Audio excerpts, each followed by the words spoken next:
Hello my friends, this is Jeannie. Welcome back. If you are new to my channel, welcome. I want to share with you the new project that I am starting and probably will be working on for a little bit. It is not another journal. Nope, nope, nope, nope, nope. I'm going to take a break from journal making for now. I'm going to have a couple of projects that I need to get done before I move on to my next journal, which I already have planned out and everything printed for. Still curating it a little bit, but yeah, excited about that one. I did finish my Frida Kahlo journal though, and I posted a video sharing a very thorough flip through of that journal. So be sure to check that video out. I will put a link or a card for that video in this general area here somewhere throughout this video. That way you can find the video and see for yourself. This video, however, is going to be about the new project on my desk. I kind of mentioned recently in one of my videos in passing that I had quite a collection of the Tim Holtz paper dolls in, this very sophisticated storage system. Yeah, it's a plastic container that used to house strawberries, but now house my little paper dolls. So yeah, real sophisticated, but it works. I have at least 3 different assortment packs of the paper dolls, the Tim Holtz paper dolls. One of them is called Ancestors. The other one was, which the Ancestor one had 48 pieces. And then one of the collections was the Halloween collection, which had 23 pieces. And then there was a third one, which I think I somehow managed to cut off the name because I don't know what the third one is called. But it has 107 pieces. So all 3 of those paper doll collections are in my little strawberry plastic container here, patiently waiting for something. I don't know what, but for something. And I got tired of just having them sit there and stare at me and decided, in fact, was determined to find a project for them. I did a quick little search here on YouTube looking for some inspiration. If I want inspiration, what better community to turn to than our own little crafty community here on YouTube? And I came across some videos that were on Michael Keaton, I believe is his last name. Michael Keaton's channel. Now, I have been subscribed to him actually for a little bit. But like many things YouTube that don't make sense, somehow his videos stopped appearing on my stream and I kind of lost track of his channel and his videos. But he does a lot of art journaling. I was so happy to see that he recently finished a series that he called Volume of the Dolls. And that's my phone. I apologize for that. But anyway, he did a series called Volume of the Dolls. And what he did was he took a book, altered it, and then in that book did a series of art journal layouts using his paper dolls. I loved it. I thought it was such an awesome way to use up the paper dolls. And what a great way to reuse a book. And I mean, I just loved everything about it. So this video is 1000%, 100% to the max. Absolutely inspired by that series. I am going to link Michael's channel down below so that you can go check him out. I definitely encourage you to do so. He is an amazing person. Has he's very soothing, nice voice, and great personality, high quality videos, nicely produced, and I love his artwork. So if art journaling is your thing, collaging is your thing, definitely check him out. He does other things too, but that's mainly what I watch from him. So that all being said, I binge watched his volume of the dolls because I think he had like 17 episodes. Not one of those episodes popped up on my stream, which is insane. But he did recently finish the series, and I binge watched all of the episodes, and each episode is way over 30 minutes. I mean, he shares the process from beginning to end, and I absolutely enjoyed it, and what a great source of inspiration. So what I did was went through my stash of books, found this one book I thought would be the perfect size for my volume of doll collages, and I don't know what I'm going to call the book, if anything. Right now it's just an altar book.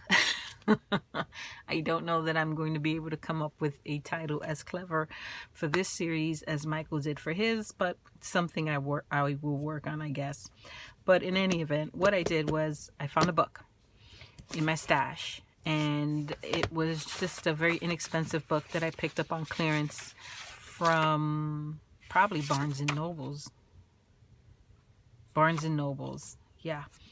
I pick up books from them all the time in the clearance section, and they're not vintage books. They're just very modern, dime a dozen type books. And this one, I love the color of the cover itself, and I love that it had like this little bottle foiled on the front of the book. And at the time, I remember when I purchased this book, I thought this would be a great book to use and alter for a Halloween themed project. But then again, why does it have to be Halloween? I love the color. I think it's going to work with the kind of vintage vibe of the paper dolls. So I went with that. The book was over 350 pages, maybe 360, I believe. So I altered the book and prepped it so that it can be used as a journal. If you have never altered a book before, it's not a difficult process at all. How you approach it most definitely will depend on the type of book that you are attempting to alter. Some books have pages that are glued into the book, and some books have signatures that are sewn into the books. Personally, I think books with signatures that are sewn in are a tad bit easier to alter than books where the pages are glued in. Books with pages that are glued are a little less forgiving when you are ripping pages out. A lot of the times when you rip a page out from a book where the pages are glued to the spine, not only do you rip out the page that you're intending to rip, but sometimes it takes the abutting or joining page along with it. So you have to be super careful, super patient, but you can make it work. Also, depending on what type of journaling you're going to use or do in your book, like if you're going to use a lot of wet type materials like paint, sprays, whatever the case may be, you also risk compromising the integrity of a spine that has pages glued in. The glue can be affected by all of the wet media that you're using in your book, whereas if it's sewn in, you're less likely to have that. You may still have that depending on how heavy-handed you are with your materials, but there are things you can do to kind of avoid that. And throughout this series, I guess it's going to be a series, right? Because I plan on doing more than one page. I will show you how the different things I do to prep my pages, especially along the seam of the pages, to kind of try to avoid the book coming apart as I work in the book. So If you have not seen this done before, I am going to link a couple of videos down below, videos that I watched when I was first learning how to do this, and videos that I found helpless that I found helpful, not helpless. And recently I saw a video by the oh, I can't remember her name. Isn't that terrible? The Rebookery. She did a video where she altered, she did a very detailed step by step on how she alters her book. And in her case, the book she prefers, or her preference, are books with sewn signatures, and she does a beautiful job explaining how to approach those types of book, and how to approach those type of book alterations, and how to prep your pages to maximize and improve the integrity of the pages. I will link her down below as well. So basically what I did, knowing that I am going to be using a lot of collaging in this book, I needed to reduce the thickness or number of pages in this book by a lot, by at least half. So what I did was I counted off 4 pages, and then I carefully ripped out the next 4. Counted 4 more, carefully ripped out the next 4, and I did that from beginning to end, and that essentially reduced the number of pages in my book by half. And even after I pulled out that many pages, I went through and pulled out some additional pages here and there, only because I felt that I wanted just even more than half removed from the book. What I do after I rip out all these pages, and this is only a fraction of the pages that I remove from the book. I keep the pages with images on them, and the rest I just discard because I have way too many book pages. They weren't vintage or anything, so there was no need for me to keep them. Easy to recycle because they were paper, but I do keep any pages that have images because those would be fun to use down the road. Once I removed all of the extra pages, I then went in and started gluing some of the pages together. I took 2 pages, glued them together. Took 2 pages, glued them together. And I did that throughout the whole book. And the reason I glued 2 pages together is to just strengthen each page so that it will withstand more use and abuse in my mixed media little world.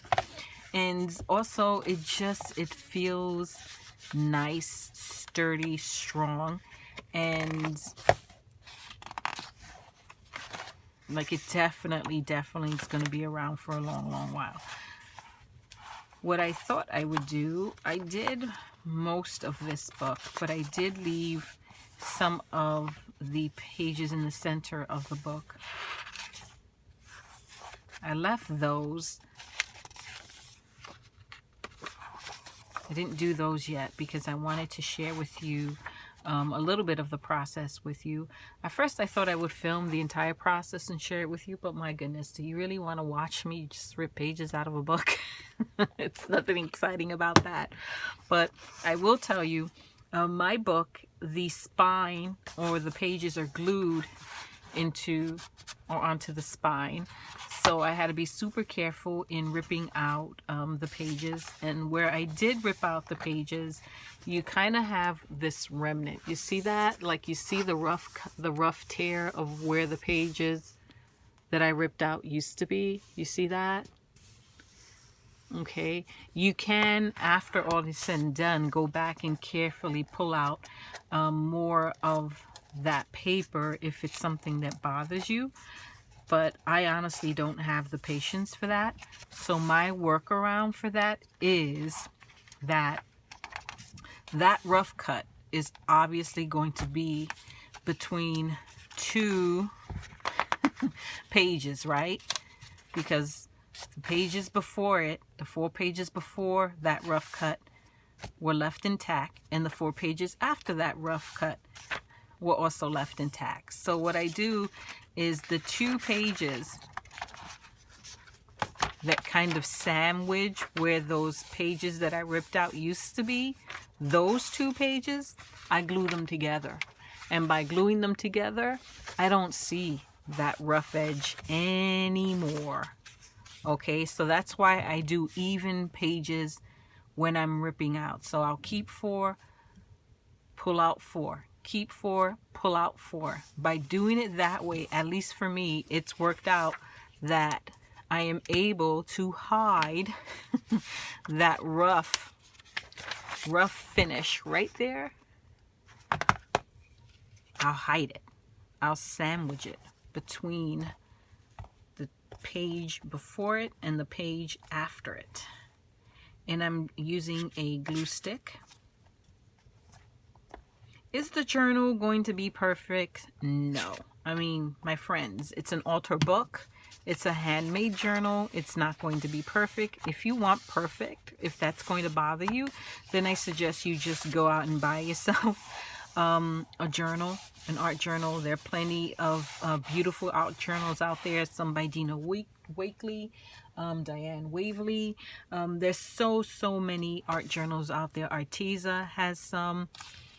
But if something fun, unique, and different is up your alley, then something, you know, or something quick, simple, funky, sometimes funky, with its own character is more up your alley, then definitely get a book, an old book, a recycled book, and pull some pages out and create your own journal.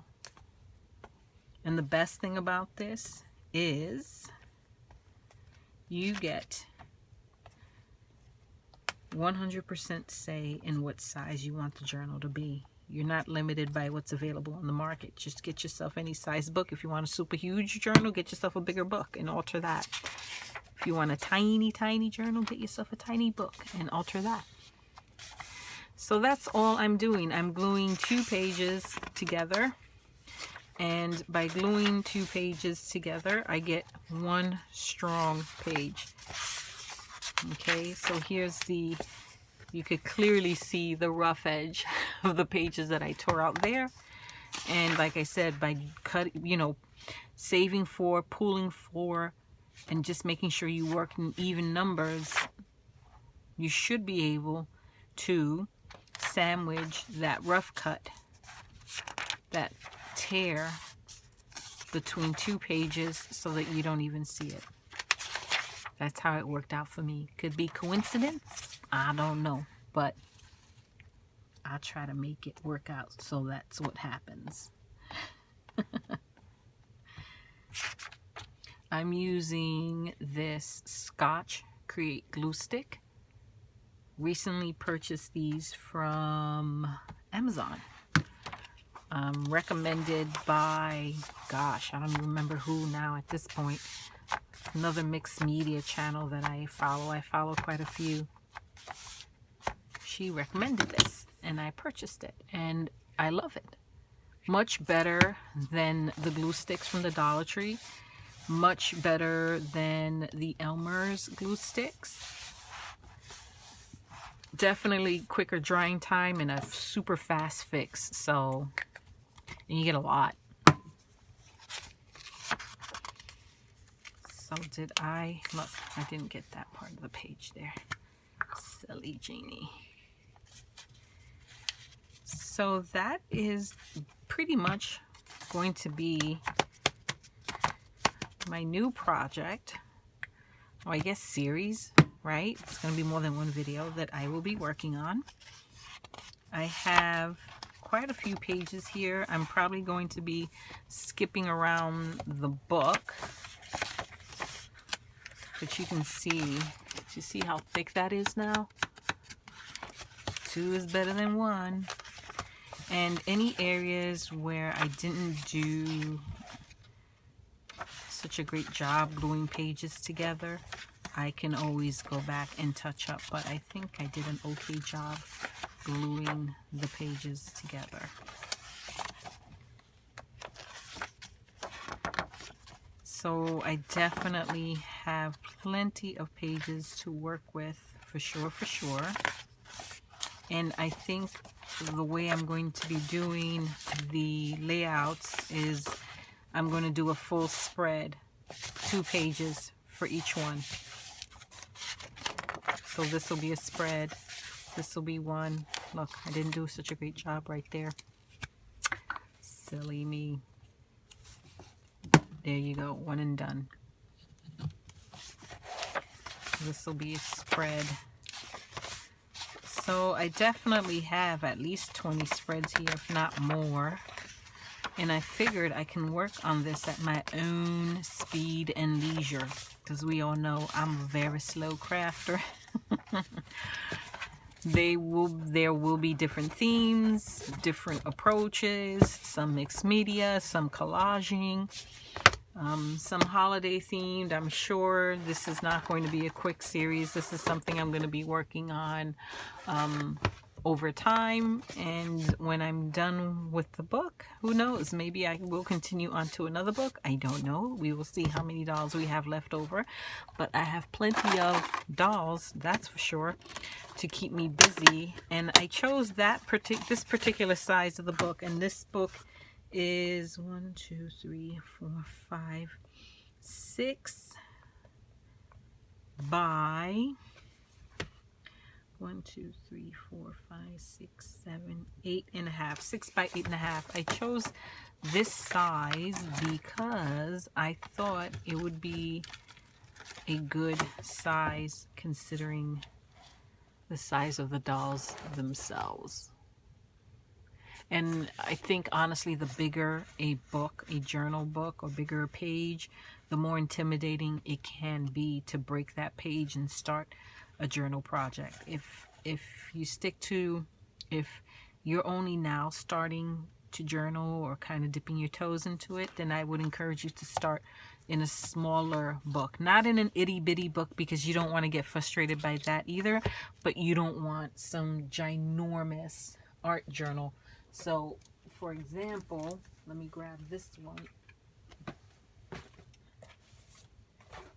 Like something like this is massive. Look at the size of this book. This book is massive, and I had this book in my stash for the longest time before I finally mustered up the courage and confidence to break this book. But for the longest time, you hear the pages sticking together? Youch!